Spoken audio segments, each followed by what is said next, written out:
Good afternoon, and welcome everyone to our webinar with Sarah Dorner. Hi. So I will first just say Sarah is an alum of the class of 2014 in the Masters of Public Administration program. We're thrilled that she's able to join us today, and we're thrilled that you all are able to join us online. So I'm going to turn it over to Sarah, let her introduce herself, and maybe tell us a little bit about what you're currently doing, your role, and we'll kind of get into some of the program stuff in a second. Okay, sure. So hi, my name is Sarah Dorner, and I am currently the Associate Director of Admissions and International Outreach at the University of New Hampshire Franklin Pierce School of Law. That's a mouthful. And so my role there is to really oversee their graduate admissions. So they, of course, have the JD program. My role is recruiting for our master's and LLM programs, and that's largely an international audience. So that's what I'm doing now, and I kind of got there. I was actually working at the Carsey School for some time before that. Cool. So could you just kind of give us a sense of why you ended up pursuing an MPA degree? Yeah. What led you to, both graduate education, but an MPA specifically? Yeah, so I knew as soon as I finished my undergrad that I was going to go to grad school, but I had no idea what I wanted to do. For a long time, I had my undergrad as in psychology and sociology, and I thought I would kind of follow the psychology path. I did some direct service work for a while with the homeless population. It was kind of all over the map when it came to grad school. I thought I wanted law school. I thought I wanted social work. I thought I wanted to combine those two. And then I realized that I really didn't want either of them. So I went searching for kind of what to do and somehow just stumbled upon the MPA. I had also looked into MBA programs, but knew that business wasn't really what I was looking for. I was coming more from the nonprofit sector and thought that I would kind of stay in that sector. So it was kind of serendipity, I think. I was just digging on the UNH website and came across the MPA, and what really sold me on it was the classes. When I had looked at these other programs, there were so many classes that I didn't want to have to take. And when I looked at the list of courses for the MPA, I thought, okay, these are actually courses that interest me and that I think I would enjoy taking. Yeah. What I remember, I remember you there was an interest in public health, and it was whether or not you wanted to go into that program or not. Mm-hmm. So at the time you were working at Families in Transition. Yes. So could you talk a bit about that balance of, working and going to school at night, and how that worked out for you? Was that a challenge? Was that something you felt you were able to do reasonably well? Yeah, so I think the beauty of the MPA program is that it's really designed to be part-time. Most of my classmates at the time were working full-time and taking courses part-time. I kind of flipped that and decided to reduce to part-time work and do the program full-time. So I think I was working 25 hours a week and then taking classes. So I was able to finish the program within 1 calendar year, which was a lot. It was a really, really busy year, but it was manageable. I do think if I had it to do over again, I would slow the pace a little bit. Yeah. There's only so much you can absorb at once, but the program it was designed to be flexible, so I could increase the pace, step it back a little bit when it was busier.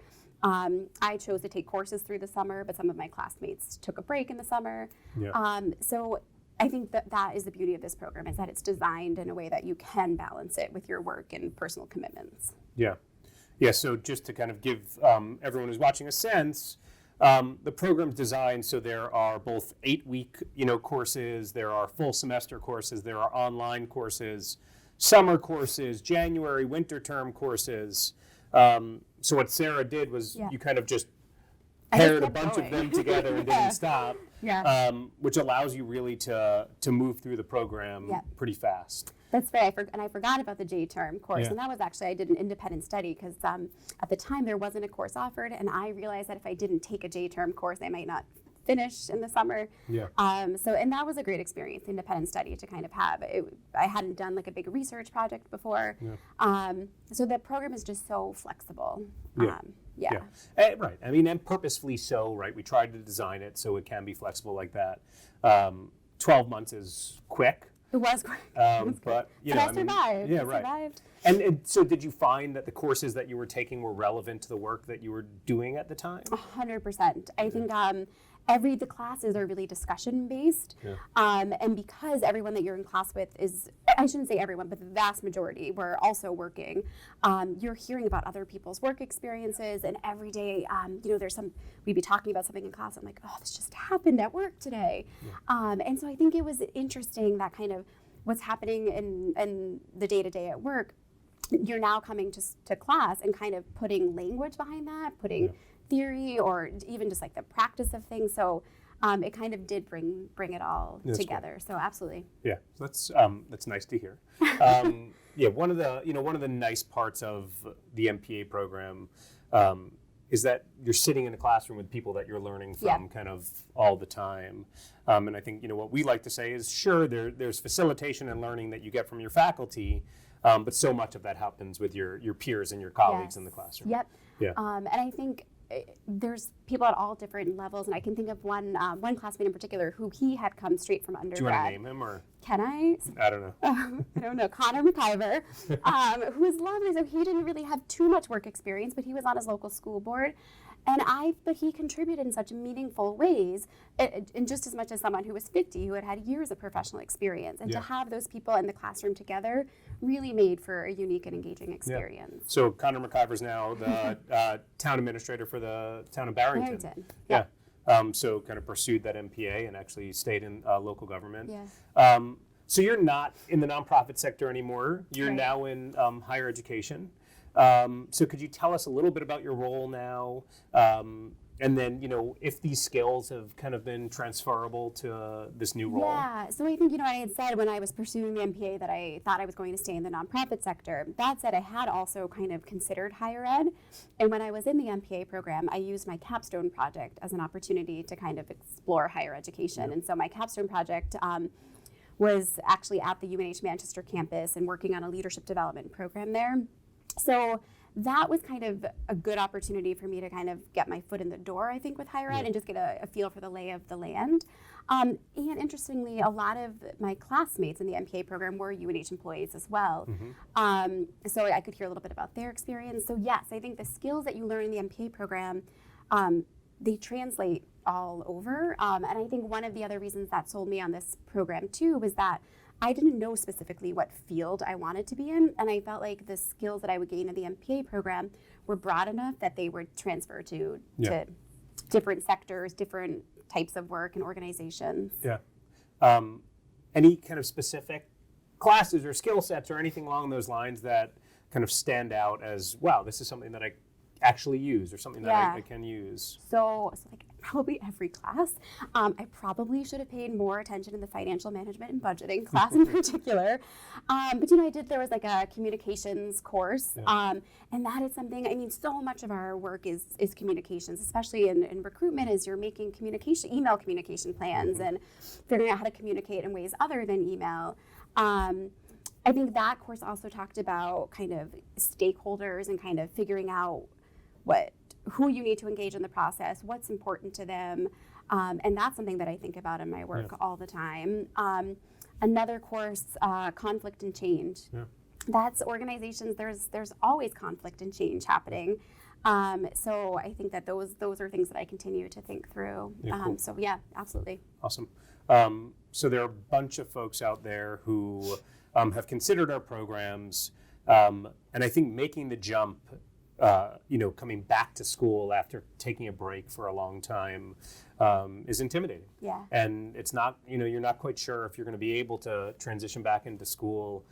Could you talk about that a bit? And, you experienced that. Is that, how would you address that? I think I took maybe 7 years between undergrad and starting the program. And the first class back was actually a public health class. You had said I was interested in public health. And so one of my electives in the MPA program was a public health class. And it was fabulous. It was so great to be back in the classroom again and learning. But when it came time to write the first paper, I didn't remember how to do citations or any of that. So it was a learning curve. I kind of had to research how to write a research paper. Yeah. But I got there, and then you kind of fall into the groove of it.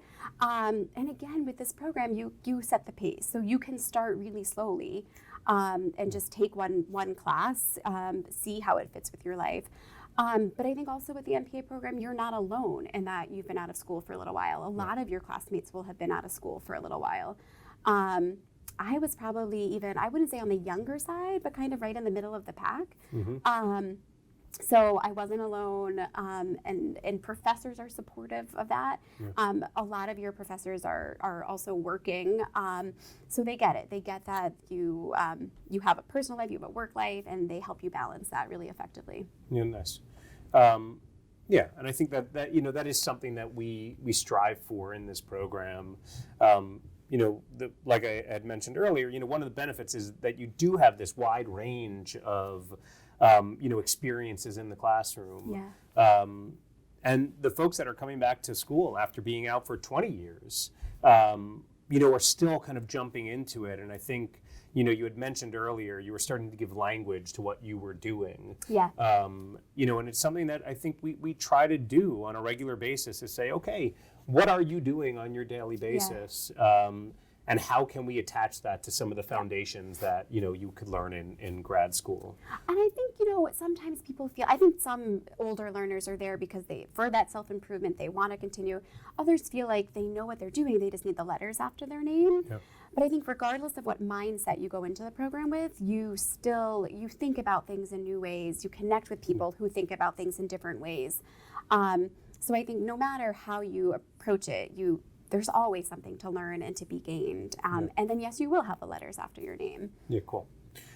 So I think at this point, what we'd like to do is just take some questions. If anyone is watching, has any questions, Sarah and I will field them and, ask away. We're happy to answer anything that you all have.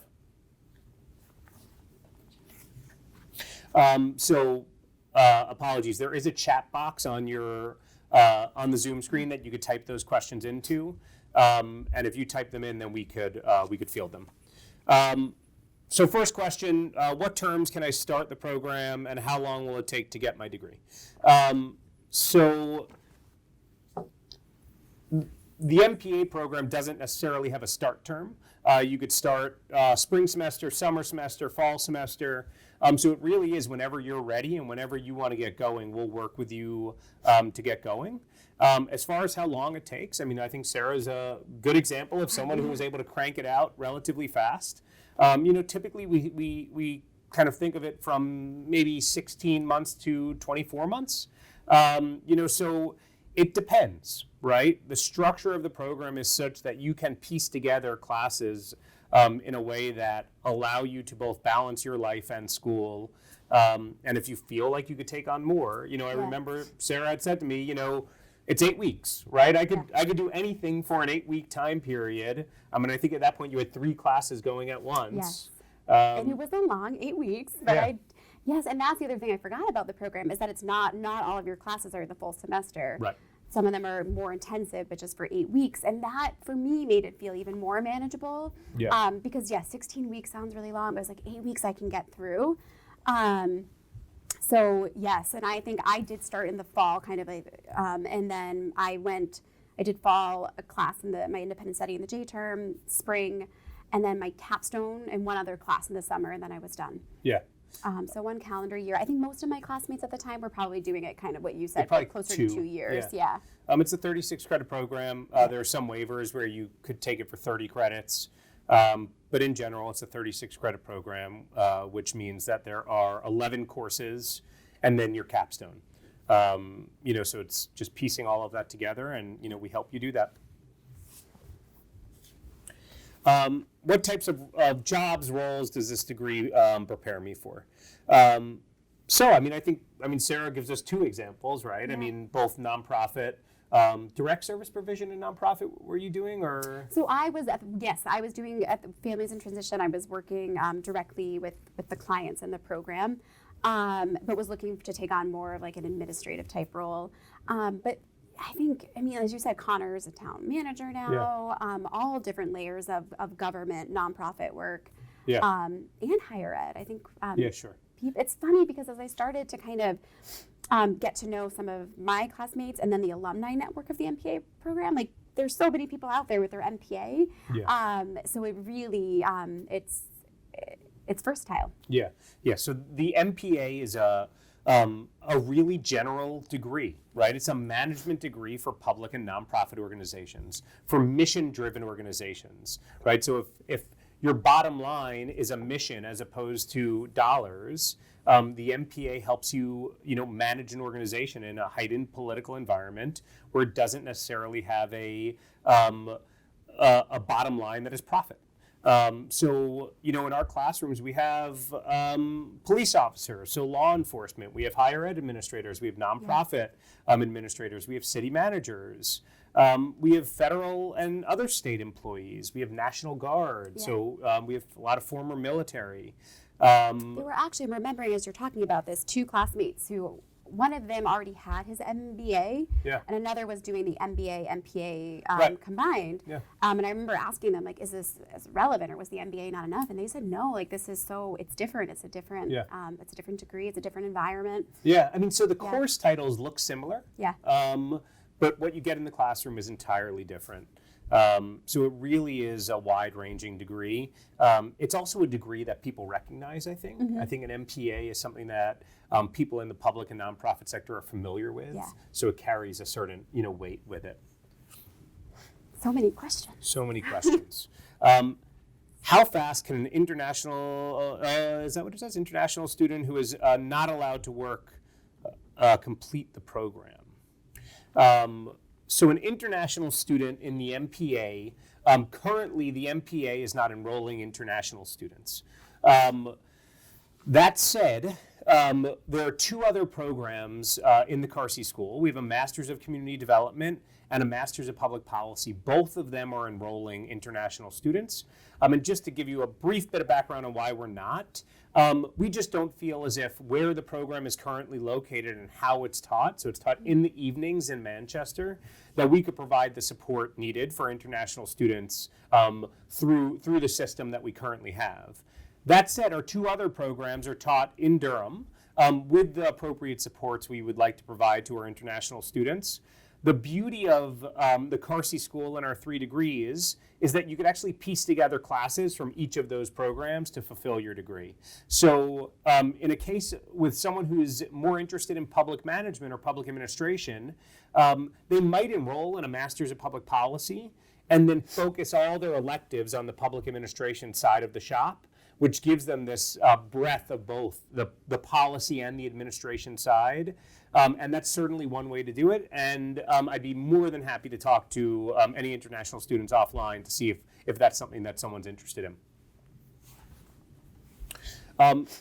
So Sarah, could you talk a bit more about the Capstone? I mean, so you talked about your Capstone a little bit. Maybe you could elaborate on that, but then that process and what that looks like. Yeah, so I had mentioned that I did mine at UNH Manchester, and at first I really didn't know what I wanted to do, and I consulted my Capstone advisor and really tried to sort out, but I knew I wanted to do something in higher ed, just didn't quite know where I fit. And kind of serendipity connected with an assistant dean at UNH Manchester who had a project that had been, I think you described Capstones as like a project that's been sitting on the corner of your desk for a while. So she'd had an idea that she just hadn't been able to get to. And what she was looking to do was to create some kind of leadership development program for the undergraduate students in Manchester. And what she needed from me was someone to kind of do the background work for that, a literature review to kind of see what was out there, looking at what other schools were doing, figuring out from the student perspective what they wanted, talking with faculty and staff about what they thought should be a part of the program, and looking at what the school already had in place that could be incorporated into this kind of leadership program. So that's what I ended up doing, and it was a fabulous experience. I got an opportunity to connect with, as I said, students, faculty, staff at the school to kind of hear all the different perspectives. And then at the end, what I delivered was kind of this final report about here's all the information I gathered, and as you move forward and actually developing and implementing something, these are the things that you would want to consider and some recommendations about what to do. And then they did it. They I don't know if they did everything I suggested, but they did put into place a leadership development, like their certificate program for their students. Huh. Yeah.